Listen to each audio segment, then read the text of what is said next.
সেই সরকার আমাদের সকল রাজনৈতিক দল মতের সমর্থিত সরকার।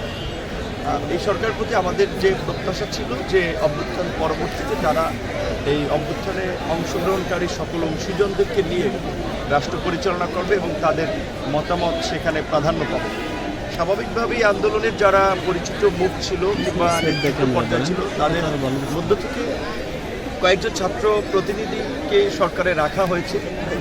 এখন ছাত্রদের মধ্যে যারা আন্দোলনের লিডিং ফেস ছিল তারা একটা রাজনৈতিক দল গঠন করতে চাচ্ছে এবং বিভিন্ন রাজনৈতিক দলের অভিযোগ যে তারা জেলা পর্যায়ে উপজেলা পর্যায়ে DC UNO OC SP local প্রশাসনকে প্রভাবিত করে এবং সরকারি সুযোগ সুবিধা ব্যবহার করে তারা একটা বলয় তৈরি করার চেষ্টা করছে, একটা দল গঠনের চেষ্টা করছে, যার ফলে রাজনৈতিক দলগুলো ছাত্রদের নিরপেক্ষতা নিয়ে যেহেতু তারা একদিকে সরকারে আছে আর একদিকে রাজনৈতিক দল করছে সেটি নিয়ে প্রশ্ন তুলছে।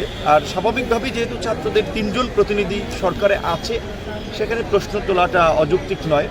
এখন যারা ছাত্র উপদেষ্টা আছেন তাদেরকে এই বিষয়ে ক্লারিফাই করতে হবে যে তারা কি রাজনৈতিকভাবে নাকি জনগণের প্রত্যাশা অনুযায়ী নিরপেক্ষ থেকে আগামী নির্বাচনে এই সরকারকে সহযোগিতা করবেন। এবং এখানে সরকারেরও একটা দায় রয়েছে। বিশেষ করে আমি এটা সরকার প্রধান হিসেবে আমি আমাদের সকলের শ্রদ্ধেয় ডক্টর ইউনূস স্যারকেই বলবো যে বিশেষ করে তিনি যেহেতু হেড অফ দ্য গভর্নমেন্ট, তিনি যেহেতু টিম লিডার, কাজে তার টিমের অন্যরা কে কী করছে তাদের সম্পর্কে জনগণের প্রতিক্রিয়া কী, রাজনৈতিক দলের প্রতিক্রিয়া কী সেটা তো তার দেখা দরকার।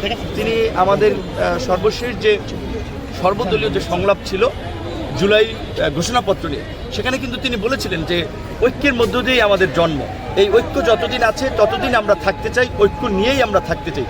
তাহলে এই ঐক্যে ফাটল ধরছে কেন, এই বিষয়গুলো তো তার দেখা দরকার। এবং পাশাপাশি অন্যান্য যারা উপদেষ্টারা আছেন অভিজ্ঞ এবং মানুষের কাছে গ্রহণযোগ্য ছিলেন তাদেরও দেখা দরকার যে তাদের আগে একটা ব্যক্তি পরিচয়, একটা ব্যক্তিগত ভালো লাগা, ব্যক্তিগত আদর্শ থাকতে পারে, কিন্তু এই অভ্যুত্থান পরবর্তীতে তারা যদি সকলের আদর্শকে ধারণ করতে না পারে, সকলের চিন্তা চেতনাকে ধারণ করতে না পারে, সকলের প্রত্যাশার প্রতি তাদের একটা দৃষ্টিভঙ্গি না থাকে তাহলে তো তারা নিরপেক্ষতা থাকতে পারবেন না। আর এই নিরপেক্ষ সরকারের জন্যই কিন্তু গত 1.5 দশক ধরে রাজনৈতিক দলগুলো একটা লড়াই করেছে, দলীয় সরকার অধীনে নির্বাচনে যায় নাই, আমরা যাইনি, কিন্তু পরিষ্কারভাবে বলেছিলাম একটা অবাধ সুষ্ঠু নিরপেক্ষ নির্বাচনের জন্য একটা নির্দলীয় নিরপেক্ষ তত্ত্বাবধায়ক সরকার।